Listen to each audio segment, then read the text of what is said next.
Clear बात तो यह है कि ये चैलेंज दिव्य शक्ति साइंटिफिक तरीके से सिद्ध करने का चैलेंज।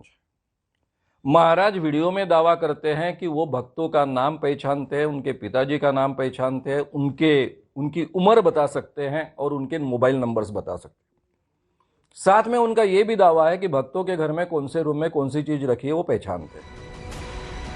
पहले जरा पंडित धीरेन्द्र कृष्ण शास्त्री का ये चैलेंज सुनिए। इसके आधार पर हमने ये चैलेंज डिजाइन किया कि सब पत्रकारों के सामने नागपुर में ये शर्त चुनौती पार पड़ेगी और वहां पर आपको 10 आदमी ऐन वक्त पर हम देंगे, उनकी कोई जानकारी आप तक नहीं पहुंचे।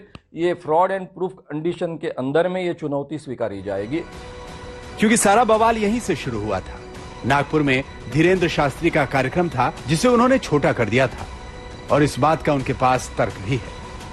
पहली बात तो ये प्रत्येक मीडिया वाले और प्रत्येक व्यक्ति और जो भी वो प्रमुख हैं तथाकथित, उनसे आई रिक्वेस्ट कि हम बीच में कथा छोड़कर भागे ये बोलना बंद कर दें। हमारी कथा 7 दिन तक की ही थी, उसका स्क्रीनशॉट 3 तारीख का न्यूज पर बागेश्वर धाम ऑफिशियल पेज पर 3 जनवरी को पहले से ही डेट घोषित कर दी थी कि हम केवल 7 दिन की कथा करेंगे, क्योंकि हमारे गुरुदेव का जन्मोत्सव था और आगामी सभी कथाएं 7-7 दिन की 2-2 दिन घटाई गई, क्योंकि फरवरी में हमारे यहाँ यज्ञ है। अब जरा इस मामले का दूसरा पहलू भी समझ लीजिए। पंडित धीरेन्द्र शास्त्री ने उन लोगों को खुली चुनौती दी थी कि जिन बातों को वो नहीं मानते उसके लिए अगर वो रायपुर आकर सामने खड़े होकर चुनौती दें तो उसका जवाब दिया जाएगा। लेकिन पंडित धीरेन्द्र शास्त्री को चुनौती देने वालों ने अब अपने कदम वापस खींच लिए हैं। यानी बागेश्वर महाराज को लेकर विवाद खत्म होने का नाम नहीं ले रहा, क्योंकि अब इस मामले में नया मोड़ आ गया है। अखिल भारतीय अंधश्रद्धा उन्मूलन समिति ये कहते हुए चुनौती मानने से इनकार कर रही है कि वहां लोग भी उनके होंगे, मंच भी उनका होगा और हालात भी उनके माफिक होंगे। कहा तो यही जा रहा है कि पूरा मामला कानून का है।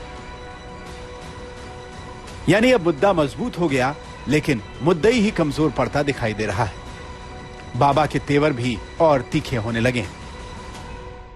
ये वो लोग हैं जिन्होंने भगवान राम के होने का सबूत मांगा, ये वो लोग हैं जिन्होंने अयोध्या का सबूत मांगा, और ये चलते रहते हैं। वैसे इनसे ज़्यादा विचलित नहीं होना चाहिए। हम तो आपकी मीडिया से फिर उनसे कहेंगे इस मैटर को क्लोज करना चाहिए। 20 और 21 को रायपुर में दरबार है, दूध का दूध पानी का पानी हो जाएगा।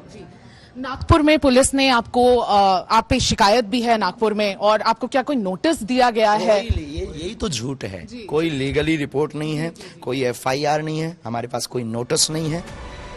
तो जाहिर है उनके खिलाफ अभी ये मामला आने वाले दिनों में अलग रंग में नजर आ सकता है। छतरपुर से लोकेश चौरसिया, नागपुर से योगेश पांडे के साथ आज तक ब्यूरो।